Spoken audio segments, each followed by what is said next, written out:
सुरू? ठीक आहे.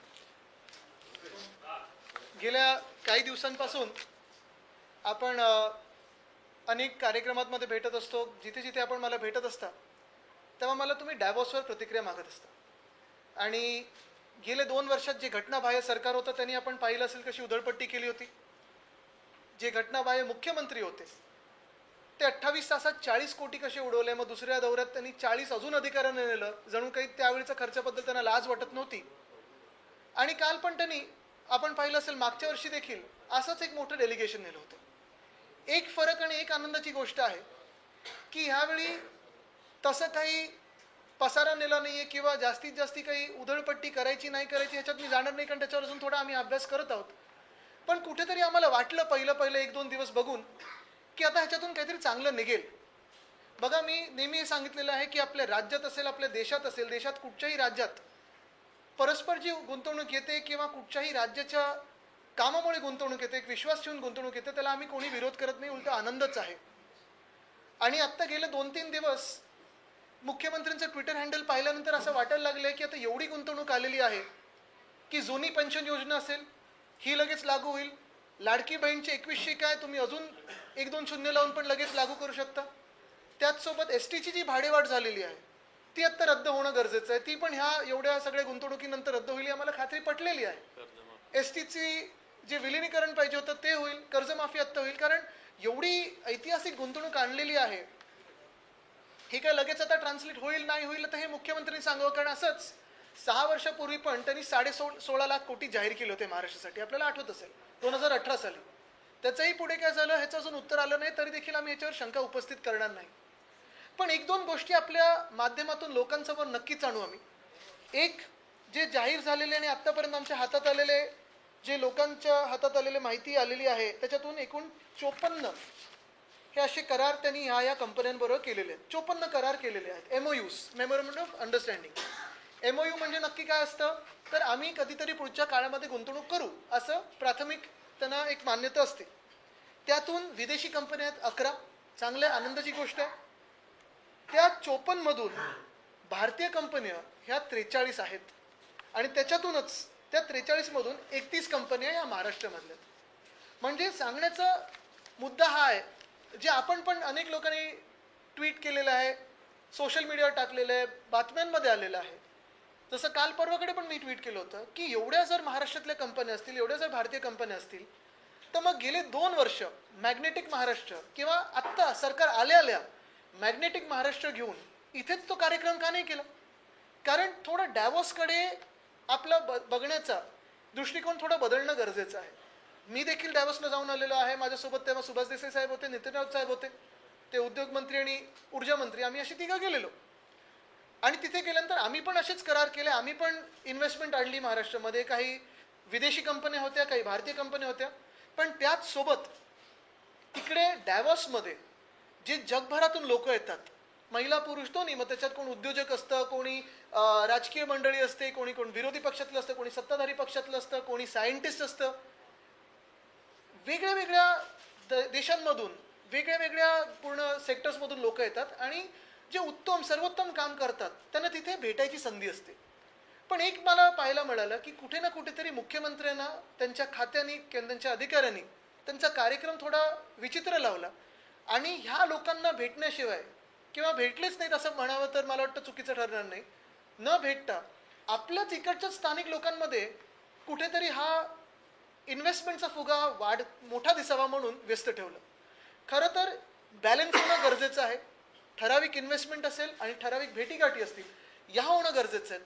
तिथे मुख्यमंत्र्यांनी जाऊन त्या काँग्रेस सेंटरमध्ये असेल, तिथे मुख्यमंत्र्यांनी जाऊन वेगळ्या नेत्यांशी असेल, वेगळ्या उद्योजकांसाठी असेल, वेगळ्या ऑन्ट्रप्रिनर्सशी असेल बोलणं गरजेचं आहे. पण ते कुठेही न होता हे आम्हाला दिसलं की जास्तीत जास्त जे इथेच महाराष्ट्रातच, म्हणजे डॅव्होसचा 20-25 कोटीचा खर्च जो आला असेल आत्ता, तो वाचून तुम्ही सह्याद्रीमध्ये असेल किंवा महाराष्ट्रात मोठा मॅग्नेटिक महाराष्ट्र कार्यक्रम घेऊन त्याच्या अर्ध्या किमतीत तुम्ही हेच करू शकला असतात. मग हे करण्यासाठी तिथे बर्फाचे कपडे घालून डॅव्होसच्या थंडीत जाण्याची काय गरज होती?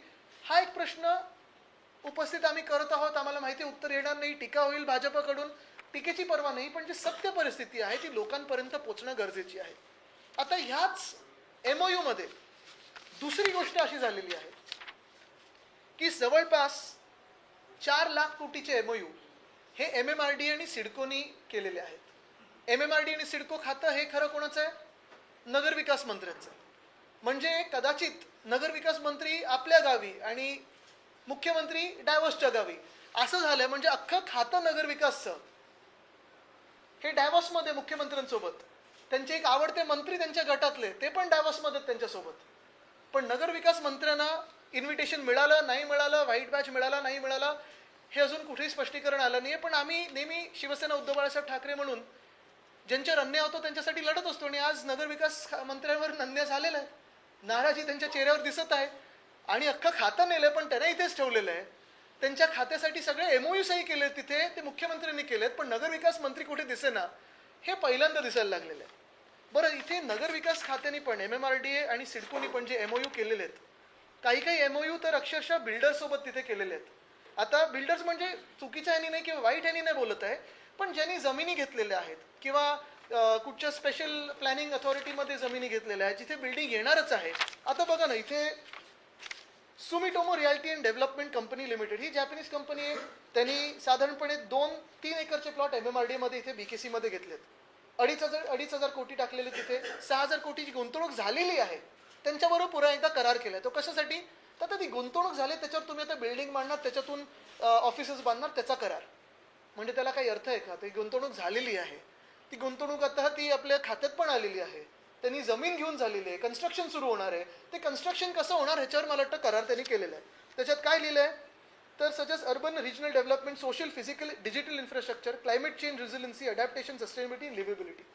या 2 ऑफिसच्या बिल्डिंगमध्ये एवढं सगळं येणार आहे. तसंच त्यांनी वरळीमध्ये देखील बॉम्बे डाईंग मिलचं 4,500 कोटी देऊन तिथे खर्च करून जागा घेतलेली आहे, तिथे पण बिल्डिंग येणार आहे, त्याचा करार झालेला आहे. दुसरं हिरानंदानी ग्रुप, आपल्याला माहिती आहे की रिअल इस्टेटचा ग्रुप आहे, बिल्डरचा ग्रुप आहे. त्यांच्यासोबत त्यांनी काय करार केला आहे? Metro project, roads, bridges, urban infrastructure, real estate, transit oriented development, land value capture. Basically त्यांनी कुठे केलं आहे तर KSC New Town special planning authority, special planning एरियामध्ये त्यांनी हा करार केला. म्हणजे त्यांना अधिकचा FSI दिला असेल, TDR दिलं असेल, काही सवलती दिल्या असतील. पण जिथे बिल्डर बिल्डिंग बांधणारच आहे, टाउनशिप बांधणारच आहे, त्याच्यात अजून तुम्ही काय करार करू शकता? पण तोही देखील करार केलेला आहे, मोठा करार केला आहे $6 बिलियन. हां, ह्याच्यात काय करणार तर टाउनशिप येणार आहे, डेटा सेंटर ते करतच आहेत, तिथे बांधतच आहेत. आता परत कुठचं तुम्ही करार करताय? तिसरं केलं त्यांनी K-Raheja ग्रुप, परत बिल्डरचा एक ग्रुप आहे, रिअल इस्टेटचा ग्रुप आहे. त्यांच्याबरोबर पण this areas will support development in residential, commercial, mix use project, logistic park, data centre, global capability centre alongside enhancing physical, digital, social infrastructure. म्हणजे तिथे बिल्डरांनी जागा घेतलेली आहे, काम चालू झालेलं आहे, किंवा आता काम सुरू होईल, काही परवानग्यांसाठी थांबलं असेल, त्यांच्यासोबत असे करार केलेत की आता तुम्ही एवढी इन्व्हेस्टमेंट करत आहात, तुमची गुंतवणूक त्या जमिनीत एवढी आहे, तर आपण आता करार करून टाकू. मला असं कदाचित कळलेलं आहे थोडं काही लोकांकडून सरकारमधल्या, की पुढच्या वेळी जे SRA वाले आहेत त्यांना पण घेऊन जाणार आहेत करार करण्यासाठी. पुढच्या वेळी जे कॉन्ट्रॅक्टर असेल रस्त्यांचे त्यांच्यासोबत पण करारनामे होणार की आता अमुक कॉन्ट्रॅक्ट तुम्हाला मिळालेला आहे, आता पुढचं काम तुम्ही सुरू करा, ही काय ट्रॅफिकची परवानगी. पण हे असे काही हास्यास्पद करार केलेत. अजून एक तुम्हाला करार दाखवतो. म्हणजे आता हे ब्लॅकस्टोन वगैरे तर आलेच आहेत. हां, आता एक करार असा केला त्यांनी MMRDAने की providing automated storage and retrieval system for car parking spaces in MMR. म्हणजे काय तर ऑटोमॅटिक जे ते कार पार्किंगचं असतं ना, कदाचित अंडरग्राऊंड असेल किंवा ते ओव्हरग्राऊंड असेल. पण हा करार केला त्यांनी ह्या कंपनीबरोबर, सोटेफिन भारत प्रायव्हेट लिमिटेड. मूळ गोष्ट अशी आहे, मुळात असं आहे की तुम्हाला हे करार करायच्या ऐवजी टेंडर काढणं गरजेचं होतं. जो कोणी टेंडर जिंकेल त्याच्याबरोबर करार करा ना तुम्ही. तिथे जाऊन टेंडर काढायच्या आधीच, जागा लोकेट व्हायच्या आधीच तुम्ही करार करून टाकलेला आहे. म्हणजे असं ठरवलंय का की हे टेंडर विना त्यांना काम देणार आहात. पण ह्यांच्यावर किती ह्याचं केलं आहे? USD 1 billion. आता मोजा किती होतात. म्हणजे हे असे करार काही केलेले आहेत ज्याच्यात ब्रुकफिल्ड आहे, ब्लॅकस्टोन आहे, टेमसेक आहे, सुमिटोमो आहे, हिरानंदानी आहे, K-Raheja, एव्हरस्टोन, सोटेफिन भारत, वेल्सपन, बुकमॅशो बरोबर 1,500 कोटीचा केलेला आहे, पंचशील रियालिटी. हे सगळे बिल्डर्स बरोबर किंवा कॉन्ट्रॅक्टर्स बरोबर जे हे करार झालेले आहेत, चांगले आनंदाची गोष्ट आहे. गुंतवणूक आलीच पाहिजे आणि अभिनंदन करतो गुंतवणूक येते त्याचं. पण खरी गोष्ट ही आहे की तुम्ही करार केला असता किंवा नसता केला डायव्हर्समध्ये, दुसऱ्या भेटी जरी केल्या असत्या तरी गुंतवणूक आलीच असती. तर ह्याच्यात लोकांना फसवण्यासारखं काय? आणि सगळ्यात धक्कादायक गोष्ट ह्याच्यात तिसरी जी आम्हाला जाणवली जसं मी सांगितलं ना की हे करार काही काही अर्थात खरोखर चांगले आहेत, काही काही कदाचित आपण असं म्हणू शकतो की अरे हे तर होणारच होतं, आता करार करण्याची काय गरज होती, ह्याच्याशिवाय तुम्ही ह्याच्यापेक्षा दुसरीकडे जाऊन भेटीगाठी करू शकलं असतात. दुसरं म्हणजे नगरविकास खातं तिथे पूर्ण असताना नगरविकास मंत्र्यांना नेलं नाही, ते रुसून गेले गावी, हे पण आपल्याला कळलं. पण तिसरी गोष्ट आणि सगळ्यात धक्कादायक गोष्ट आणि सगळ्यात मोठी गोष्ट म्हणजे जे उद्योग मंत्री आहेत ते स्वतः, तुम्ही आता मुख्यमंत्र्यांचं पूर्ण ट्विटर टाइमलाईन बघा, त्याच्यात पहिला दिवस सोडला तर दिसतात का तुम्हाला? पहिल्या दिवशी पण उद्योग मंत्री, मुख्यमंत्री तिथे असताना, खरं प्रोटोकॉलचं त्यांनी ब्रीच केलेलं आहे. प्रोटोकॉलमध्ये असतं की मंत्र्यांनी मुख्यमंत्र्यांच्या आधी पोचायला पाहिजे. मुख्यमंत्री तिथे हजर असताना उद्योग मंत्री गैरहजर राहिले. उद्योग मंत्री पवेलियनच्या इनॉग्रेशनसाठी लेट पोचले, ज्याच्यावर 20-1 कोटी खर्च झाला असेल. सगळ्या इकडच्याच कंपन्या नेऊन तिथे त्यांनी, म्हणजे असं झालंय ना, मध्ये ट्विट बघितलं मी की तिकडे जाऊन हे करार करणं म्हणजे परदेशी जाऊन एका रेस्टॉरंटमध्ये जायचं आणि घरून डबा न्यायचा आणि तिकडे आपल्या घरचं जेवायचं, असं ते झालंय. पण उद्योग मंत्री पहिल्या दिवशी ते इनॉग्रेशन झाल्यानंतर उशिरा पोचले. त्यांनी का नाही त्यांची विमानाची वेळ जुळवली किंवा प्रवासाची वेळ जुळवली, मुख्यमंत्र्यांसोबत का नाही गेले? दुसऱ्या दिवसानंतर मला असं कळण्यात आलं की ते पुन्हा एकदा भारताकडे परत आले. म्हणजे एकच दिवस उद्योग मंत्री उशिरा पोचले, तो दिवस काढला, नंतर कुठेतरी मला वाटतं गायब झाले, शॉपिंग विपिंगला गेले असतील.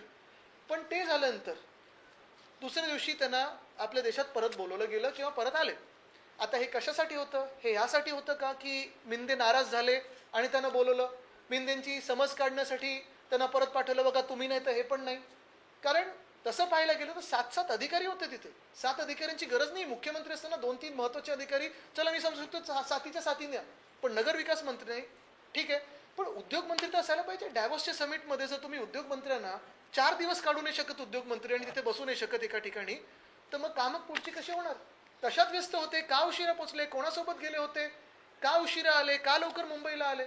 ह्याची उत्तरं मिळाली पाहिजेत. काय मिंदे नाराज होते म्हणून त्यांना परत पाठवलं गेलं, की त्यांचं कामच संपलं तिथे म्हणून त्यांना परत पाठवलं गेलं, की काही अजून गडबड झाली म्हणून त्यांना परत पाठवलं गेलं? का उद्योग मंत्री 4च्या 4 दिवस एका ठिकाणी बसून, जसं मुख्यमंत्री बसतात आणि करतात, मुख्यमंत्री सगळं सोडून जर तिथे जात असतील आणि कामही करत असतील, तर उद्योग मंत्र्यांचा अजून काय कार्यक्रम होता जेणेकरून त्यांना तिथे बसता आलं नाही? याचं उत्तर मिळालं पाहिजे. ह्याच्यात तुम्हाला पण काही प्रश्न असतील तर विचारू शकता. आदित्य जी, आपको बेहद दुख हो रहा है कि नगर विकास मंत्री जा नहीं पाए, आप पीड़ा व्यक्त कर रहे हैं उनके बिहाफ पर, क्यों आप? जी, मैं तो थोड़ी पीड़ा व्यक्त कर रहा हूँ, वो तो गांव जाके बैठे हुए थे. वो दुख व्यक्त करने में तो काफ़ी माहिर है, लेकिन एक ही बात है कि ये सारे जो 4 लाख करोड़ के MOUs जो साइन हुए हैं, MMRD और सिडको ने जो किए हैं, इनमें काफ़ी सारे बिल्डर्स हैं, काफ़ी सारे कॉन्ट्रैक्टर हैं, बड़ी कंपनियां भी हैं, इन्वेस्टमेंट कंपनियां भी हैं, लेकिन सारे के सारे जो MOUs साइन हुए हैं वो ऐसे MOUs हैं, अगर MOUs होते भी या ना होते भी कमर्शियल काम तो शुरू ही हो गए, तो उसमें MOU का नाटक करने की क्या ज़रूरत थी? वैसे भी वो इन्वेस्टमेंट आ ही गई है. लेकिन ये सारे जो नगर विकास के जो डिपार्टमेंट के काम है वो वह मंत्री न होते हुए भी साइन किए गए, पूरा डिपार्टमेंट लिया गया, लेकिन यूडी मिनिस्टर तो अपने गांव भाग गए थे, गुमशुदा थे. मैंने यही कहा है कि 54 MOUs वहाँ साइन हुए, और 54 MOUs 54 MOU जब होते हैं तब उसमें से लगभग 70% MOUs ये भारतीय कंपनियों से है. उसमें से भी अधिकतर कंपनियां ये महाराष्ट्र में लोकेटेड है, हेडक्वार्टर्स उनके मुंबई में है, पुणे में है, ठाणे में. यही बात मैं कहना चाहता हूँ कि इन्वेस्टमेंट आने से कोई दुख नहीं है, मुझे तो खुशी है, आनंद है. लेकिन यही जो उन्होंने पूरी MOUs की जो संख्या लगाई थी वो यहाँ भी कर सकते थे. वहाँ 20 करोड़ 25 करोड़ जो खर्चा किया है, बिना खर्चा करते हुए महाराष्ट्र में मैग्नेटिक महाराष्ट्र क्यों नहीं किया उन्होंने? और काफ़ी सारे MOUs ऐसे भी है जो MOUs करते या ना करते हुए भी काम तो शुरू हो गए. तो ये तो आईवॉश है, और जो सही में अच्छे MOUs है उसका तो हम स्वागत ही करते हैं. उद्योगमंत्री असं म्हणताय की तुमचं जेव्हा सरकार होतं त्यापेक्षा जास्त गुंतवणूक आम्ही मागच्या 2 आम्ही फसवणूक नाही करत, आम्ही गुंतवणूक आणतो. आणि मुख्य गोष्ट म्हणजे हे म्हणण्यासाठी ते स्वतः तिथे होते का? कमीत कमी मुख्यमंत्री महोदय तिथे 4 दिवस बसले वेळ काढून, पत्रकार परिषदेत तेच घेत होते, उद्योगमंत्री घेत होते. तेच काम दिलं असेल त्यांना, पण परत का पाठवलं त्यांना? मुख्यमंत्र्यांनी परत पाठवलं की नगरविकास मंत्र्यांनी परत बोलवलं नाराज होऊन? हे विचारा त्यांना.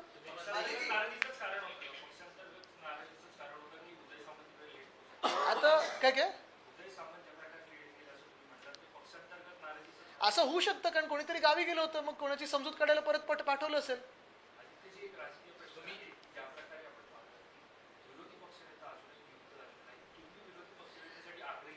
डॅवॉसला नाही तर नक्की करू काय? आप ऐका, तुम्हाला सांगतो, हा जो राजकीय प्रश्न आहे ना, ह्याचं उत्तर पक्षातूनच येईल, ही वेगळी गोष्ट झाली. पण राजकीय पक्ष किंवा हे जे राजकीय प्रश्न आहेत त्याच्यापेक्षा महत्त्वाचा आज राज्याचा प्रश्न आहे. आणि आज डॅवॉसमध्ये जाताना जसं मी सांगितलं ना, मी कुठेही दुःख व्यक्त करत नाही. इन्व्हेस्टमेंट येते, इन्व्हेस्टमेंट येणं चांगलीच आहे, पण ह्याच्यातून खरोखर किती इन्व्हेस्टमेंट आहे जी ह्या बैठकींमधून आली, आणि किती इन्व्हेस्टमेंट अशी आहे जी कधी तुम्ही MOU केला असता किंवा नसता तरी आलीच असती. जसं काही काही जसं हिरानंदनी आहेत किंवा काय डेटा सेंटर आहेत जे त्यांनी जमिनी घेतल्या, जिथे बिल्डिंग बांधणं सुरू झालं, त्याच्याबरोबर MOU काय करायचं? तेही तिथे जाऊन त्यापेक्षा इतर लोकांना भेटले असते, इतर राजकीय नेत्यांना भेटले असते, वेगळ्या वेगळ्या पविलियनना भेटी दिल्या असत्या, काँग्रेस सेंटरमध्ये अजून एकदा दोनदा बोलले असते, एक दोन सेशनमध्ये बसले असते. तुम्हाला सांगतो, डॅवॉस सारखी जागतिक नेटवर्किंग साठी दुसरी कुठची जागा नाही, ह्याच्यापेक्षा उत्तम जागा तुम्हाला सापडणार नाही. आणि कधीतरी मला पण हे वाटतं, आणि हे मी राजकीय टीका करत नाहीये, कदाचित पुढच्या दौऱ्यामध्ये जर मला त्यांनी तेवढं महत्त्वाचं समजलं तर ते माझा सल्ला घेऊ शकतील. सल्ला देण्यासारखं मोठा नाही, पण थोडा दृष्टिकोन बदलला पाहिजे. आणि MOUs बरोबर फॅसिनेशन आहे ना, ते थोडं सोडून MOU आपण मॅग्नेटिक महाराष्ट्र, म्हणजे बघा, ट्रम्प काही तिथे गेले नाहीत 50 बिलियन 500 बिलियनचं वगैरे, त्यांनी तिथे USA मध्ये केलं. तसंच महाराष्ट्रामध्ये गेले 2 वर्ष मॅग्नेटिक महाराष्ट्र कार्यक्रम झाला नाहीये. तर व्हायब्रंट गुजरात होतो, तामिळनाडू करतं, आसाम करतं, ओडिसा करतं, उत्तर प्रदेश करतं, मध्य प्रदेश करतं. त्यांचे सगळ्यांचे मुख्यमंत्री आपल्याकडे रोड शो करतात. गेले 2 वर्षात आपले मुख्यमंत्री गेले नाहीत कुठे रोड शो करायला. का नाही गेले? मॅग्नेटिक महाराष्ट्र का नाही झाला कार्यक्रम? माझं म्हणणं एवढंच आहे की हे सगळे MOUs तुम्ही इथे पण करू शकले असतात. तिथे जाऊन थोडं जगाशी आपण ओपन बोलायला पाहिजे, भेटायला पाहिजे, चर्चा करायला पाहिजे, संवाद करायला पाहिजे. आपने विवेक सामंत का पुढच्या जिक्र वेळी किया. तुम्ही जाण्याची शक्यता आहे का? आताच तुम्ही बोललात की पुढच्या वेळी तुम्ही सरकारमध्ये काही अदली बदल करताय का? मध्ये पॉज पण घेतलात तुम्ही चर्चा- नाही नाही, मी त्यांना सांगत होतो की दृष्टिकोन कसा बदलला पाहिजे, म्हणजे डायव्हर्सकडे बघण्याचा, त्यांच्या मित्र पक्षांकडे नाही. आपने तुम्ही उदय असं सामंत का म्हणतात, नगरविकास खात्याच्या मंत्र्यांकडे घेऊन गेले नाही, पण अधिकाऱ्यांना घेऊन गेले होते. अन्याय होतो त्यांच्यावर, त्याच्यासाठी शिवसेना उद्धव बाळासाहेब ठाकरे पक्ष लढतो. त्यांच्या त्यांच्यासाठी लढताना कशा पद्धतीने लढताना? तुमचं असं म्हणणं आहे का की त्यांच्या दुःखात आम्ही सहभागी व्हावं? आपने उदय सामंत का जिक्र किया, लेकिन अब वो पलट कर कह रहे हैं कि आपके पार्टी के विधायक जो है, कांग्रेस के विधायक, वो जल्द से जल्द सीधे सेना में शामिल होने वाले हैं। देखिए, यही बात है, वो अलट कर कहे, पलट कर कहे, कैसे भी कहे, लेकिन बात यही है ना कि वो इतने इसमें व्यस्त है गंदी राजनीति में कि उनको जनता की सेवा करने का सोच भी उनके मन में नहीं आती. अगर मुख्यमंत्री महोदय खुद समय निकालकर डैवोस में बैठ सकते हैं, इतने MOUs के लिए बैठ सकते हैं, तो फिर उद्योग मंत्री नहीं बैठ सकते? वो तो उनके ही मंत्रिमंडल के एक हिस्सा है ना. तो आप राजनीति करिए, तोड़िए फोड़िए, सब कीजिए, लेकिन वहां बैठने के बाद जो काम की, जिस काम की शपथ आपने ली है, वो तो पूरे काम कीजिए. ते दावोस आता एक एक- इंटरनॅशनल दावोस आता एक इंटरनॅशनल पिकनिक स्पॉट झाला असं म्हणायचं आहे का थोडक्यात? नाही, असं होऊ नये ही अशी माझी इच्छा आहे, आणि म्हणून आज मी ही पत्रकार परिषद घेत आहे. आणि मी हे पण सांगतो की पुढच्या वेळीपासून थोडा आपल्या राज्याने किंवा आपल्या राज्याच्या अधिकाऱ्यांनी प्रयत्न केला पाहिजे की जे जगातले वेगवेगळे नेते असतील, उद्योगपती असतील, सोशल एंटरप्रेनर्स असतील, ह्यांची पण भेट घ्यावी. जे आम्ही प्रयत्न केला होता, आम्ही पुरेपूर प्रयत्न केला होता, तसं सेशनमध्ये काही बसलो. गरज नाही की प्रत्येक वेळी आपण बोलायला पाहिजे, दुसरे कोण बोलत असतात आपण ऐकून घेतलं पाहिजे. चांगलं काही शिकायला मिळतं. नुसतं MOUs म्हणजे काही डायव्हर्स नाही आहे, हे वेगळं फॅसिनेशन कधी नव्हतं. मग कोण स्वागताला येतं आहे, कोण काय, हे सगळं नाही आहे. हे फॅशन परेड लोक आपल्याला तिथे कामं झालेली पाहिजेत. मी परत एकदा सांगेन, गुंतवणूक आल्याचं दुःख नाही आहे, पण ही गुंतवणूक खरी किती गुंतवणूक आहे आणि किती फसवणूक आहे, हे पण एक लोकांसमोर आम्ही आणण्याचा प्रयत्न केला. एक मिनिट विवेकजी, मग देखिए आपने कहा कि 70% ऑफ MOUs पहले से साइन हो चुके थे. मैक्सिमम कंपनीज हैं वो मुंबई महाराष्ट्र की हैं. तो क्या ये इंडस्ट्री मिनिस्टर्स और CM के बीच में कोऑर्डिनेशन नहीं थे कि ऑलरेडी सब कुछ हो चुका है, तो वाई मैं यही कहना चाहता हूँ कि ये फैसिनेशन जो है सिर्फ MOUs करने का, वो उससे थोड़े दूर हटके डैवोस अगर अगले समय जाए तो डैवोस जैसी जगह नहीं है जहां आप ग्लोबल नेटवर्किंग कर सकते हो, अपने राज्य की बात दुनिया के स्तर पे ला सकते हो. MOUs बिल्कुल करने चाहिए, हमने भी किए थे. मिक्स MOUs थे, कहीं अपने यहाँ के थे, कहीं बाहर के थे, विदेशी कंपनियां थी, उन्होंने भी वो करना चाहिए. लेकिन 4 दिन सिर्फ MOU में बिताना, ये मैं जायज़ नहीं समझता, क्योंकि समय बर्बाद हो जाता है जिसमें आप दूसरे लोगों से, दुनिया के अलग अलग देशों के लोगों से मिल सकते हो. तो ये बात तो मैं स्पष्ट रूप से कहना चाहता हूँ कि फैसिनेशन से थोड़ा दूर हट के करें. दूसरी बात ये मैं जो मैंने कही वो यही थी कि लगभग 70% ऐसी कंपनियां हैं जो मुंबई में बसी हुई है. तो आप सह्याद्री में लेते, या मंत्रालय में बुला लेते, या कहीं भी मैग्नेटिक महाराष्ट्र कर लेते. छत्रपति संभाजीनगर में कीजिए, लातूर में कीजिए, कोल्हापुर में कीजिए, नासिक में कीजिए, लेकिन दुनिया को यहाँ लाइए. मैं तो ये भी मांग की है, जो मैं कोशिश कर रहा था और मैंने बातचीत शुरू की थी, कि जैसे डैवोस में ये विंटर में होता है, वैसे एक समर डैवोस क्यों ना हमारे महाराष्ट्र में हो. मुंबई में हो, पुणे में हो, बहुत सारी जगह है। यहाँ मुंबई में तो LMACC है, कन्वेंशन सेंटर है, काफ़ी सारी है, सह्याद्री है, पूरे महाराष्ट्र में हो सकता है। समर डाइवर्स की कोशिश करें। शराब बनाने वाली कंपनियों के साथ MOUs किए गए हैं, प्राथमिकता आपको लग रहा है आप चेंज होगी? मुझे लगा गोमूत्र बनाने वाले करेंगे, लेकिन यही बात है ना, अगर कोई दूसरी पार्टी करती तो ये रास्ते पे आंदोलन करते, अब इनकी पार्टी करे तो सब चुप है। सर एक महत्त्वाचा मुद्दा आहे, खरं तर मुख्यमंत्री गुंतवणूक आणतात तर दुसरीकडे भाजपचे नेते बांगलादेशींना शोधतायत. बांगलादेशींना रोखण्यासाठी सरकार कुठं उपाययोजना करताना दिसत नाहीये. बघा, मी हेच सांगितलं त्या दिवशी पण की CPनी म्हणजे कमिशनर ऑफ पोलीसनी हे उत्तर देणं गरजेचं आहे की आपल्या शहरामध्ये किती बांगलादेशी आहेत, किती लोकांना तुम्ही पकडलंय, गेल्या 10 वर्षात किती लोकांना तुम्ही परत पाठवलंय, UPAच्या सरकारने किती पाठवलं आणि 10 वर्षात NDAच्या सरकारने किती पाठवलं. बरं, ही पूर्ण जबाबदारी बॉर्डरची जी असते ती केंद्र सरकारची असते. म्हणजे जे कोणी भाजपमधून असतील किंवा जे मोर्चे काढतात त्यांचं म्हणणं एकच आहे की हे भाजपाच्या केंद्र सरकारचं अपयश आहे बांगलादेशांना रोखण्यामध्ये. आता तुम्ही त्यांची दुटप्पी भूमिका बघा. एका बाजूला सांगतायत तिथे बांगलादेशमध्ये हिंदूंवर अत्याचार होतात आणि तिथे हिंदू आक्रोश करतात, बरोबर आहे. मग त्याच बांगलादेशवर तुम्ही क्रिकेट खेळता का? कारण तुमच्या गृहमंत्र्यांचा मुलगा तिथे अध्यक्ष आहे किंवा BCCI मध्ये. त्याच बांगलादेशला तुम्ही कितीतरी 1000 टननी भात पोचवलाय, तांदूळ दिला तिथे तुम्ही. त्याच बांगलादेशला जिथे हिंदूंवर अत्याचार होतो, आता डिसेंबर जानेवारीमध्ये तांदूळ दिलाय. कशासाठी दिलाय? बरं, त्याच बांगलादेशी लोकांना तुम्ही पकडण्यात अपयशी ठरलात, पण इथे तुम्हाला दंगली घडवायच्यात निवडणुका जिंकण्यासाठी. म्हणजे तुम्ही हिंदूंचा वापर फक्त आणि फक्त निवडणुकीसाठी करता आणि स्वार्थासाठी करता भाजप म्हणून, हे लोकांना कळलेलं आहे. आदित्य जी, ग्रामीण महाराष्ट्र की लाइफलाइन कहे जाने वाले लाल परी की किराए में बढ़ोतरी की गई है, क्या महाविकास आघाड़ी से खिलाफ आंदोलन करेंगे? मुझे लगता है कि आज जो जितनी इन्वेस्टमेंट आई है उसकी वजह से वो भी रेट नीचे जाने चाहिए. लेकिन ये तो बात है ना, ST की जो हमने कहा था, जो आंदोलन हो रहा था, कितने सारे आंदोलन हो रहे थे. अभी हम इंतजार करेंगे कि कैसे उसको आगे लेके जाना है. लेकिन आज जो मैं बात करना चाहता हूँ वो डायवर्स की है. तेवढ्यावरती तुम्ही आता म्हणाला की तुम्ही सुद्धा दौरा केला होता, तुम्ही सुद्धा गुंतवणूक आणली होती, त्यावेळेला विरोधकांनी तुमच्यावर टीका केली. आता तुमच्या विरोधकांनी डायव्हर्स दौरा त्यांनी गुंतवणूक आणली, तुम्ही टीका केली. आता तुम्ही एक बघा, विश्वासार्थी डायव्हर्स दौरा कोणता असतो? आता तुम्ही बघा, मी एकच सांगेन तुम्हाला, ज्या प्रकारे प्रत्येक आमची पत्रकार परिषद आणि जो विषय आम्ही हाती घेतो, कागदपत्र आणि त्याचं ॲनालिसिस करून देतो, तसं त्यांनी केलंय का? इलेक्ट्रिक बसेस ज्या आम्ही आणल्या, काय काय आरोप लावलेले त्यावेळी, उद्घाटन कोणी केलं? गडकरी साहेबांनी केलं सरकार पडल्यानंतर, त्याच बसेसवर. म्हणजे अनेक गोष्टी अशा आहेत ना, जी आम्ही कामं सुरू केली ते उद्घाटन करतात. मला त्याच्यात जायचं नाही आहे, पण परत एकदा तुम्हाला सांगतो, आजचे जे मी आणले लोकांसमोर ते हेच आहे. गुंतवणूक येण्याचा आनंद आहे, पण ही काही काही गुंतवणूक काही खरी आहे, काही फसवणूक आहे. काही अशा गोष्टी आहेत ज्या बिल्डर्स बरोबर केलेल्या आहेत, ज्या जमिनी त्यांनी घेतल्यात, ज्या पायलिंग प्लिंथ वगैरे चालू झालं असेल त्यांचं, मग त्यांच्याबरोबर परत काय करार करायचे? नुसतं एक आकडा मोठा दाखवायचा, ह्याच्यासाठी तुम्ही काही कराल. त्यापेक्षा मी एवढंच सांगतोय, टीका करत नाहीये, सल्ला पण देत नाहीये, पण सांगतोय एक मुंबईकर म्हणून, एक महाराष्ट्रातला नागरिक म्हणून, की पुढच्या वेळी जेव्हा तुम्ही जाल तेव्हा एकतर उद्योगमंत्री जे कोणी असतील, आता त्यावेळेचे मला माहीत नाही, त्यांना जे कोणी असतील सोबत त्यांना 4च्या 4 दिवस तिथे बसवा, सोबत घेऊन फिरा आणि त्यांना सांगा की इथे काम करायला आलोय, फॅशन परेड करायला आलो नाही. एका दिवसात पळून काय जाता तुम्ही? आपली सत्ता असताना संजय राठोड यांचा राजीनामा आपण घेतला होता, त्यांच्यावर आरोप झाले होते. मात्र आता अशी माहिती येते की त्याच संजय राठोडांना आता क्लीन चिट भेटते. आता आपण पहा ना, अजून जे जे म्हणजे आता आज बीड आक्रोश करत आहे, परभणी आक्रोश करत आहे, त्याला पण उत्तर देण्याची गरजच नाही आहे भाजपला. कारण भाजपला वाटतंय की कोणी किती रस्त्यावर आंदोलन केलं, कुठच्याही समाजाने केलं, कुठच्याही धर्माने केलं, कुठच्याही नागरिकांनी केलं, कुठचंही लेबल न लावता, तरी आमचं EVMने बहुमत मिळालं आम्हाला, काय फरक पडतं, असं भाजपचं मनस्थिती आहे. आदिजी, सॉरी, एक Can you repeat this in English?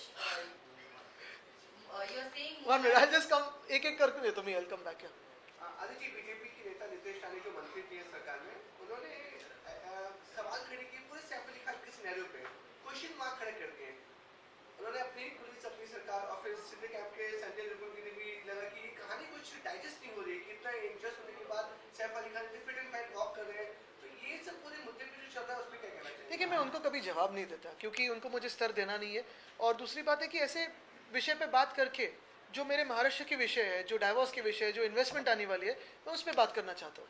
So you are saying more than 70% of these companies belong to Maharashtra, Thane, Mumbai. Yes.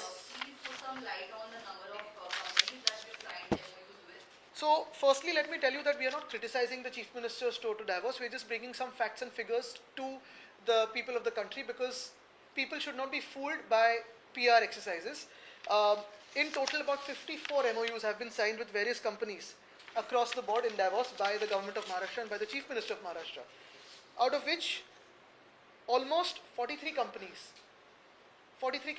are Indian, 11 companies are foreign companies, and out of these 43 companies, 31 companies are located in Maharashtra.